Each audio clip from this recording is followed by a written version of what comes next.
मुरली अमृत की धारा है धारा, जो देती दुखों से किनारा। मुरली अमृत की धारा है धारा, जो देती दुखों से किनारा। भूले जीवन में हो जाए शिव बाबा मुरली में समझाए। भूले जीवन में हो जाए शिव बाबा मुरली में समझाए। ओम शांति। आज की तारीख है 28/11/2022 की साकार मुरली। बाबा के महावाक्य। मीठे बच्चे, पढ़ाई अच्छी रीति पढ़कर उसका सबूत दो, सर्विस कर औरों को भी लायक बनाओ, तब ऊंच पद के अधिकारी बनेंगे। प्रश्न: इस बेहद के स्कूल में वाह वाह किनों की होती है? उत्तर: जो खुद अच्छी रीति पढ़ते हैं और दूसरों को आप समान बनाने की सेवा करते हैं, रूहानी कमाई में बिजी रहते हैं, सिर्फ दूसरों को देख खुश नहीं होते, लेकिन माता पिता समान सेवा कर उनके तख्त पर बैठते हैं। उनकी वाह वाह माता पिता व अन्य बच्चे करते हैं। जो अपना टाइम वेस्ट करते, पढ़ाई पर ध्यान नहीं देते, माता पिता को फॉलो नहीं करते, उन पर तरस पड़ता है। वह ऊंच पद पा नहीं सकते। उनकी सदा कंप्लेन रहती कि हमारा योग नहीं लगता। गीत: धीरज धर मनुआ। धीरज धर मनुआ धीरज धर, तेरे सुख के भरे दिन आएंगे। धीरज धर मनुआ धीरज धर, तेरे सुख के भरे दिन आएंगे। तकदीर का ओम शांति। बाप बैठ बच्चों को समझाते हैं कि सुख के दिन आएंगे अगर श्रीमत पर चलेंगे तो। फिर जितना श्रीमत पर चलेंगे उतना ही श्रेष्ठ बनेंगे, क्योंकि श्रेष्ठ अर्थात श्रेष्ठाचारी तो सब बनेंगे, परंतु जो अच्छी रीति श्रीमत पर चलेंगे वह अच्छा श्रेष्ठाचारी बनेंगे। पढ़ाई में भी कोई अच्छी रीति पढ़ते हैं, कोई कम पढ़ते हैं अथवा नहीं पढ़ते हैं। न पढ़ने वालों को बुरा माना जाता है। यह पढ़ाई भी कोई अच्छी रीति पढ़ते हैं तो औरों को पढ़ाने लायक भी बनते हैं। कोई तो ध्यान ही नहीं देते। यह भी बच्चे समझते हैं कि अगर हम कोई भी विद्या अच्छी रीति पढ़ेंगे तो ऐसा ही लायक बनेंगे, नहीं तो नालायक बनेंगे। लायक को जरूर अच्छा दर्जा मिलेगा। तुम अभी सुखधाम के लिए पढ़ते हो, फिर उसमें भी नंबरवार मर्तबे हैं। मनुष्य मर्तबे के लिए कितना माथा मारते हैं। वह है अल्पकाल का सुख, काग बिष्टा समान सुख। यह तो अच्छा सुख है। जो बच्चे श्रीमत पर चलेंगे वही अच्छा सुख पा सकेंगे और वह ब्राह्मण कुल में भी अपना नाम निकालेंगे। बाप का बच्चों को फरमान है, सर्विस कर औरों को भी ऊंचे से ऊंचा पद दिलाओ तो तुम्हारा भी पद ऊंचा हो जाएगा। अच्छी रीति पढ़कर फिर बाप को सबूत देना है। बाबा हमने इतनों को बाबा का परिचय दिया, प्रदर्शनी में भी पहले पहले बाप का परिचय देते हो। परिचय देकर फिर लिखवा लो। समझाना बहुत सहज है। बाप दो होते हैं, लौकिक और पारलौकिक। लौकिक से हद का बरसा मिलता है, जिसको काग बिष्टा समान सुख कहा जाता है। बेहद का बाप बेहद का सुख देते हैं, स्वर्ग का मालिक बनाते हैं। तो बच्चों को सर्विस कर आप समान बनाना है। बाप को सिर्फ याद नहीं करना है, लेकिन उन जैसी सर्विस भी करना है। श्री कृष्ण अथवा किसको भी याद करना, उनके गुण धारण ना करना वह क्या काम के, उनसे फल कुछ नहीं मिलता। भक्ति मार्ग में भी देवताओं को याद करते करते नीचे उतरते जाते हैं। अब मम्मा बाबा भी सदगति करने की सर्विस में लगे हुए हैं। जो माँ बाप माफिक सर्विस करते हैं वही सच्चे माँ बाप के बच्चे हैं, नहीं तो कच्चे कहा जाता है। बाप भी खुश तब हो जब देखे कि मेरे लाडले बच्चे मेरे समान सर्विस करते हैं। लौकिक रीति में भी जो बच्चे अच्छी रीति पढ़ते हैं वह बाप के दिल पर चढ़ते हैं, अच्छी कमाई करते हैं। यह भी तुमको रूहानी कमाई करनी है, सिर्फ दूसरों को देख खुश नहीं होना है। पढ़ाई पढ़कर और पढ़ाकर ऊंच पद पाना है। तब माँ बाप अन्य बच्चे उनकी वाह वाह करेंगे। यह बेहद का स्कूल है, हजारों यहाँ पढ़ते हैं। जो अच्छी रीति नहीं पढ़ते वह खुद भी समझते होंगे कि हमारा योग पूरा नहीं लगता है। वह बच्चे बाप की दिल पर चढ़ नहीं सकते। बच्चे बने हैं तो माँ बाप पालना तो करते हैं ना, फिर भी बाप समझाते हैं माता पिता और अन्य बच्चों को फॉलो करो, सर्विस तो बहुत करनी है। वह सोशल वर्कर करोड़ों की अंदाज में होंगे, तुमको रूहानी सोशल वर्कर बनना है। अगर ज्ञान है तो, नहीं तो समझेंगे पूरा ज्ञान नहीं है। ज्ञान के बदले अज्ञान जास्ती है, जिस कारण पद भ्रष्ट हो जाएगा, ऊंच पद पा नहीं सकेंगे। बाप को तरस पड़ता है, हर पढ़ाई में पुरुषार्थ जरूर चाहिए। पुरुषार्थ बगैर पास हो नहीं सकेंगे। कोई 2-3 बारी फेल होते हैं तो अपना टाइम वेस्ट करवाते हैं। तो कम पढ़ने वालों को जो अच्छी रीति पढ़ते हैं उनका रिगार्ड रखना चाहिए, क्योंकि वह बड़े भाई बहन हो जाते हैं। मम्मा बाबा मिस सर्विस करते हैं। अच्छी सर्विस करने वालों को जहाँ तहाँ बुलाते हैं तो समझना चाहिए क्यों ना हम पुरुषार्थ कर ऐसा बने, औरों को आप समान बनावे। बेहद के बाप का परिचय देना है कि उनसे कैसे बेहद का बरसा मिलता है। वह बेहद का बाप जन्म मरण रहित सदा सुख देने वाला है। बाप दो हैं, एक आत्माओं का बाप, दूसरा अलौकिक, तब तुम बाप दादा कहते हो। लेकिन संबंध में भी बाप दादा होता है। यह है फिर पारलौकिक बाप दादा। पारलौकिक बाप से तुम भविष्य 21 पीढ़ी की प्रारब्ध पाते हो। लौकिक बाप से अलग का सुख का बरसा जन्म बाय जन्म मिलता है। जन्म लेते जाओ, दूसरा बाप मिलता जाए। सतयुग त्रेता में यहाँ का बरसा 21 जन्म चलता है। भल बाप दूसरे दूसरे मिलते जाएंगे, परंतु हम सुख धाम में ही रहते हैं। फिर द्वापर से माया का राज्य शुरू होता है। फिर हमारी धीरे धीरे उतरती कला होती है। यह बुद्धि में रहना चाहिए। जब उतरते हैं तो जल्दी जल्दी जन्म लेते जाते हैं। आधा कल्प में 21 जन्म लेते हैं, बाकी आधा कल्प में 63 जन्म। क्यों? पतित होने से जल्दी जल्दी उतरते जाते हैं। जब बाप आए तो हम एकदम उतर गए थे। अभी तुम संगम योगी ब्राह्मण बने हो।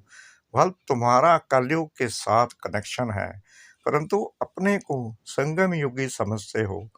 जानते हो बाबा हमको परम धाम का मालिक बना रहे हैं। गृहस्थ व्यवहार में रहते हुए तुम समझते हो वह कलयुग में रहने वाले हैं, हम संगम युग में रहने वाले हैं। वह विकारी बगले हैं, हम निर्विकारी हंस हैं। सिर्फ बाहर से नहीं दिखाना है। अंतर्यामी बाबा अंतर से जानते हैं। बाप समझाते रहते हैं, बच्चे कोई पाप कर्म नहीं करो। कहा जाता है कख का चोर सो लख का चोर। एक बार चोरी करते हैं फिर 1-2 वर्ष शक्य रहता है, शक मुश्किल ही मिटता है, तो ऐसा काम करना ही क्यों चाहिए। यह सब काम माया कराती है। जब माया माथा मोड़ लेती है तब स्मृति आती है, हमने यह क्या किया। फिर बाबा से क्षमा मांगते हैं।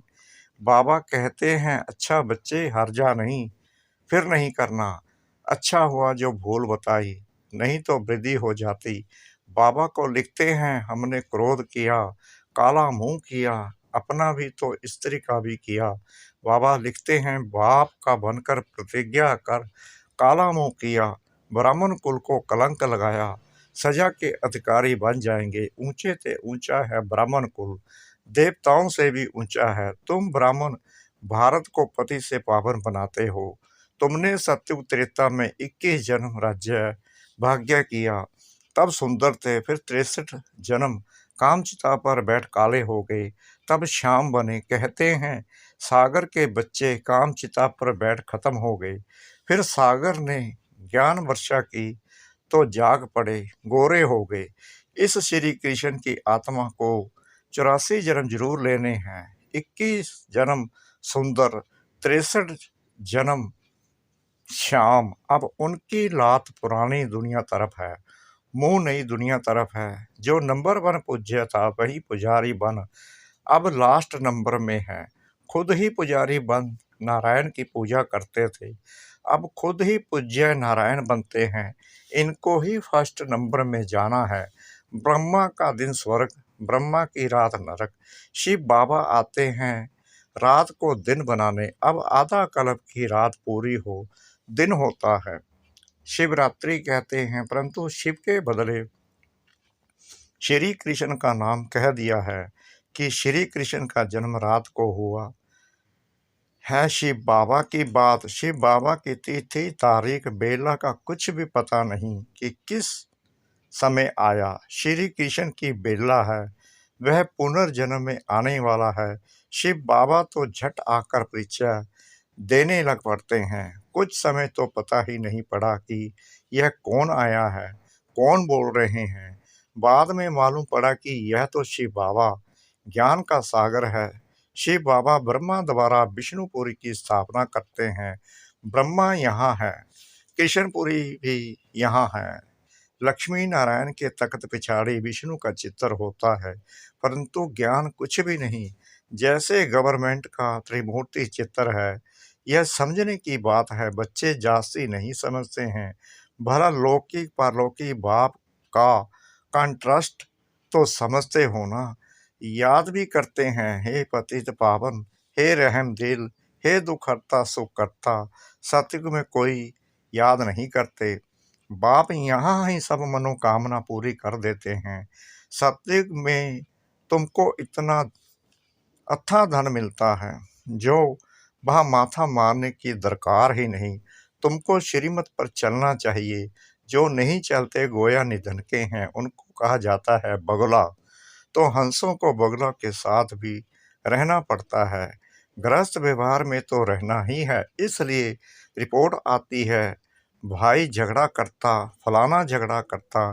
दुनिया में झगड़ा ही झगड़ा है। पवित्रता पर भी झगड़ा चलता है। खान पान की परहेज रखनी होती है तो बहुतों के लिए मुश्किल हो जाती है। बाप कितना समझाते हैं, याद में रहकर भोजन खाओ, डायरेक्शन अमल में नहीं लाते हैं। प्रैक्टिस करनी चाहिए। तुम हो पति दुनिया को पावन बनाने वाली शक्तियाँ। याद से पाप भस्म हो जाते हैं। मेहनत है बहुत, इसलिए कोटों में कोई निकलता है। पुरुषार्थ करते भी फेल हो जाते हैं। आचार्य व्रत बाबा का बनंती, बाबा बाबा कहंती, फिर भी श्रीमत पर नहीं चलते तो गिरंती भगंती।